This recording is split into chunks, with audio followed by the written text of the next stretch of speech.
Free wheel. Here's what we're going to talk about with Gary Dierenfeld, social worker, yoursocialworker.com to find out more. Designers Dolce & Gabbana are in hot water after making comments about in vitro fertilization and non-traditional families. Both are openly gay but believe there needs to be a mom in the equation and that children produced by IVF are synthetic. Wow. Many have since rallied behind singer Elton John, who has called for a boycott of their products. Gary is with us now to talk about all of this. First of all, does it matter that they're gay? Well, you know, isn't that almost ironic? That's my word I was going to use. Yeah, that you here you have Dolce and Gabbana complaining about Elton John and his partner. There's almost some sense of hypocrisy or stabbing in the back that goes along with that. Well, you would think that being gay, they're going to support more of a gay perspective, if you will. Their lifestyle. Their lifestyle and freedom of choice, the ability for gay couples to have children themselves. But clearly there's a way to be gay as well and a way not to be gay. That's what they're saying. I mean, is this any different than a heterosexual couple telling Elton John and his partner what they think of their relationship? You know, it's almost as if Dolce and Gabbana, they broke an unspoken rule, which is you don't speak out about, now forgive me for saying this way, but you don't speak out about your own kind that way. In much the same way, you know, I wouldn't talk badly about my own ethnic group. But they have, and they've used the word synthetic, which is such a hurtful, abusive, derogatory way to refer to persons conceived through in vitro fertilization. And so in a single statement, they have actually alienated themselves from so many in the world. And we're seeing so many reply to this on Twitter, including pictures of people themselves and their children. Children, young adults, and adults, because in vitro has been around for like 20, 30 years. So that's just not going to fly. It is, from my perspective, a prejudice on their part. And here's what makes them human, gay or otherwise. We, as human, we can all be subject to the same prejudices as any other human. And in my perspective, that's what this shows. It shows a prejudice on their part. Are we expecting too much from them because they are in the gay community and because there is that brotherhood, there is that common denominator? Well, I don't know that we're expecting anything from them, quite frankly. We just didn't expect this. We certainly didn't expect this. And when you get folks who are as high profile as they are, when they open up a mouth only to put their own foot in it, you know, that is the ring that's heard clear around the world. Is this a bigger discussion that is happening within the gay community that we don't know about? You know, I can't speak to that. I'm not, if you will, a member of the gay community. So I don't know if that's a bigger discussion there. But it will open, I think, some rifts within that community. There are those within the gay community who believe, who have strong traditional beliefs, even in view of their homosexuality. And so like all people of all ethnicities, groups, etc., we are all on a continuum. And they, you know, they've just shown which side of the continuum they're on. Where do you think this will go? What do you think will happen? What do you think will happen to this company? Well, I'll tell you what's going to happen. First of all, I think Sir Elton John carries enough clout that what he has to say will put a dent in the bottom line of Dolce and Gabbana. And I think only because of the hit to the bottom line, those two are going to come back with some sort of retraction, whether it's mealy-mouthed or full force, because they're going to have to do damage control for their investors. Do you think they realized what they were saying when they said it? Do you think this is one of those? I'm just a silly rich person who's too stupid to realize what my mouth's in gear. Yeah, shoot from the lip. Yeah. And you know, ready, fire, aim. Yeah. I think it. You know, you. That's certainly one of those. Yeah, you got to look where you're shooting before you shoot off. And clearly they didn't. And I think there will be a price to pay for that. Now, having said that, it's not that I'm out to defend them, but IVF is what we call a disruptive technology. Disruptive doesn't equal bad. It just means it's a game changer. And so IVF has changed the game with respect to reproduction. And that does generate feelings pro and con, but we don't take those feelings out pro and con and put them on the shoulders of those who have made the choice, and particularly the offspring that has resulted from those choices. Yeah, we haven't even thought about that. How would these kids feel? Well, exactly. And so, you sit in front of me, Scott. There might be some, sorry to interrupt, Gary, there might be some parents that might hold off telling their children that they are a result of that if they have this stigma that it's not right, or that it's, what word did they use to describe it? Synthetic. Synthetic. I would hope that no parent would hold off telling their child, at their discretion, that they were conceived through IVF. There's nothing, from my perspective, wrong with that. You are still a human being at the end of the day, and we don't need to create issues for our children. So parents, I would stand up loud and proud, quite frankly, with your children at your side, because that demonstrates to the child, by the way, when the parent stands up against such nonsense, it demonstrates to the child that the child is of value. Yeah. And that's just what Dolce and Gabbana almost struck down, or were at risk of striking down, that these children do have value, which they do. Should you tell your child if they've been conceived this way? Does it matter? Should you? Is it up to the parent? What advice would you give? So that is so individual. I think that remains a matter of the parent's discretion, ultimately, because they are the controller of the information at the end of the day. If there are genetic issues for which they want the child informed, then it may make sense to raise these things. But at the end of the day, this is a child who is wanted by these parents and are loved by the parents. And that's what matters most. Do you think there'll be people out there that will agree with Dolce and Gabbana? Do you think that all of a sudden in a day or two we'll see the movement from the other side as the pendulum swings back? They will be lined up supporting them. At risk of being shot down. Which is even equally ironic, because the people who are probably supporting it, them, are probably anti-gay, or could be. I know. So it's going to make for strange, dare I say, bedfellows. Yeah. I mean, it's it's an interesting... the friend of the enemy of my enemy is my friend. Is that how it goes? But that's how some of these problems shake out in life. Just look at the Middle East and Iraq and Iran, and who's now in favor of relationships and who's not. So people will line up in support of them, but I don't know that it will be as loud a chorus, quite frankly. Yeah, I would agree with that. Do you think how soon do you think it will be before we hear some sort of retraction on this? Well, just for the... Or will they grab the shovel and just keep digging? No, they aren't. Just for the fun of it, I was taking a look on the internet before coming in, and it looks like they're already retooling, trying to measure their words, and well, you know what it's like. If I can distort what I said yesterday, maybe I can get out of it tomorrow. Yeah. And so it's not a full retraction, but they're starting to tweak. Tweak the tweets. Can you say in any way that this was taken out of context? Not likely. That's what I'm thinking. Not likely. Sometimes one's foot is just so far in their mouth, it's like, quit chewing and just close it. Is this a discussion that needed to be had?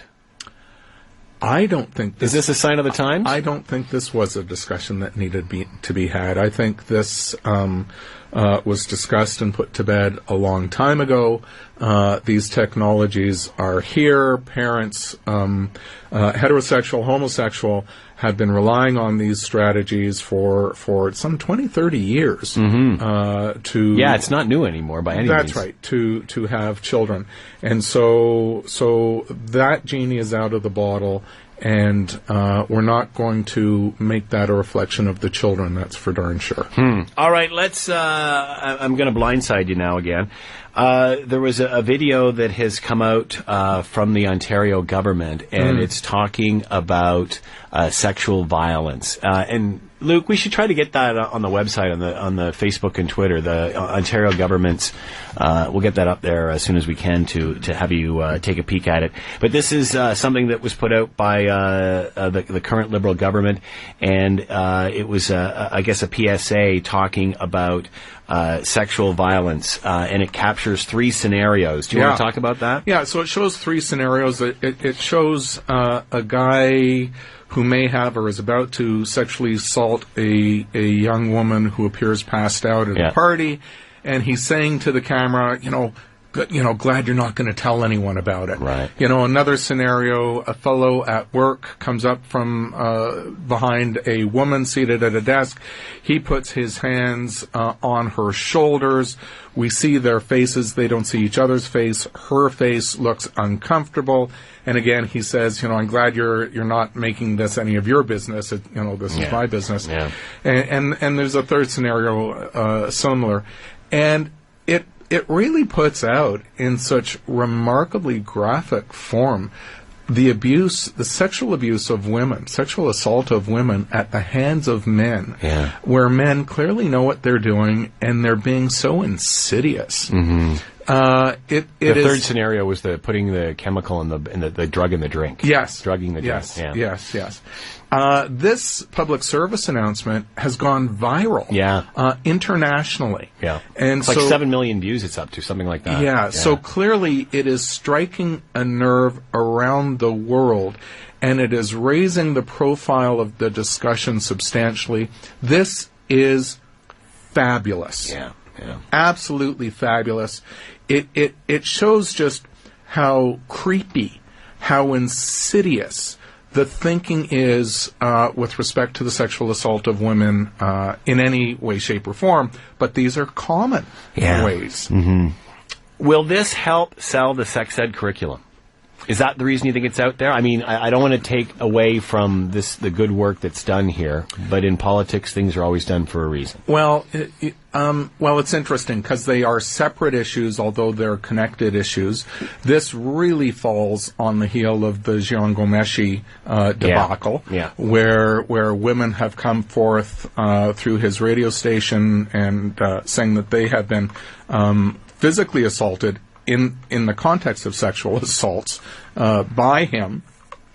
Those are allegations not proven in court. He's going to defend himself. But it's that has really raised the issue. It's also raised the issue of complicity in the CBC, what they knew, what they didn't know, when they were prepared to deal with him versus not prepared to deal with him.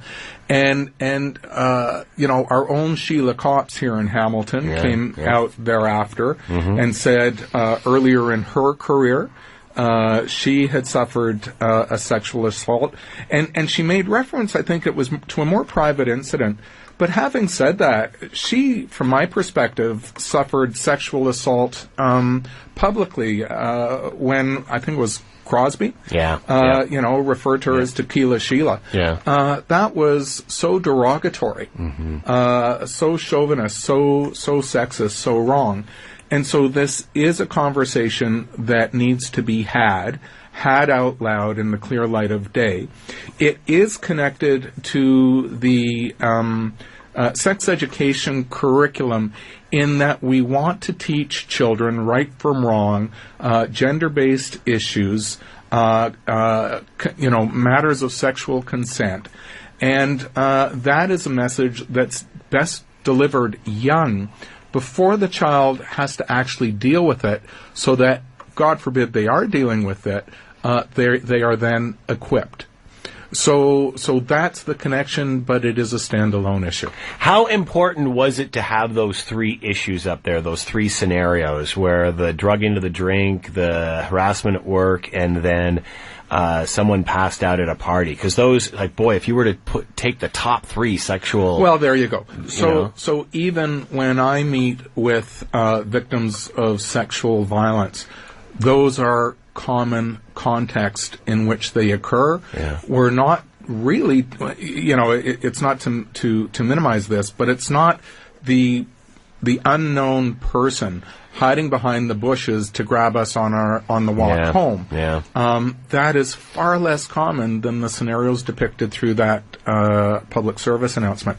So it is important to drive those messages home, because in some contexts, that behavior was treated as reasonable, as normal. Mm-hmm. And, we have young persons on both sides of Canada who have taken their lives. Yeah. The outcome of those supposedly normal scenarios.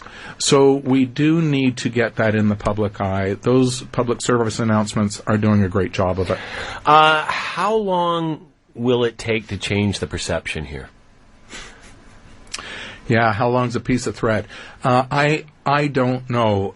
This is not something that people like us, women's groups, heck, even men's groups, hasn't been saying for years. But for whatever reason, the message isn't being fully taken in by all members of society. And we just have to get it out there that it's maybe because it hasn't good. been spelt out this way, the way it was in this video. And maybe it's like, forgive me for comparing sexual assault to smoking. They don't compare. But it took years to get the message out about smoking. I think it's still going to take years to get the message out about the impropriety of sexual assault. All right, I want to ask you about something else, completely different, and but I want to make my angle clear here. There was a new poll that came out that suggests that two-thirds of Canadians are against the wearing of the Niqab, that's the head covering that just shows the eyes, during the citizenship ceremony. That being said, the majority... Okay, and I could be wrong, Scott, so let me preface that. My understanding is that there is a difference between when you, I think, take the oath before the Justice of the Peace and an oath ceremony. And my understanding is that... It's not a security or identification issue. That's right. When you take the oath in front of the Justice of the Peace... the woman does reveal her face, and that can be done privately. Yes. And so let's discriminate between that. So there's no secret or hidden identity. No, not an issue. We know the identity of the person who is literally being sworn in as a Canadian citizen. Now we're talking about a more public ceremonial ritual. Yeah. And so from that perspective, I don't think it's at all necessary for this person to reveal their scarf if it's contrary to their religion or their beliefs. This is who they are as a new Canadian. So I don't know that the majority of Canadians understand that difference in these processes, and that no one is being sworn in where their identity, security is not an issue. That's right. Is it oppressive to women? Unfortunately, that's not for me to answer. I think they are going, the woman who is subject to that is going to have to answer that in her own right. From a Western perspective, we look at that and we do say it is oppressive. But having said that, we step away and we look at some of the gender differences. There's lots of oppression in Western culture. I don't see you wearing a skirt today. I hear you. Let's leave it with that. He ends the conversation on, I don't see you wearing a skirt today. But I'm going to look at you and say, I love you, Scott. I'm here in studio. I can say that looking you in the eyes. Gary Dierenfeld is with us, social worker, yoursocialworker.com to find out more. Gary, always fun. Thanks for coming in. Appreciate it. Awesome. Thank you. Take care. It is 1:27. It's 900 CHML. I'm Scott.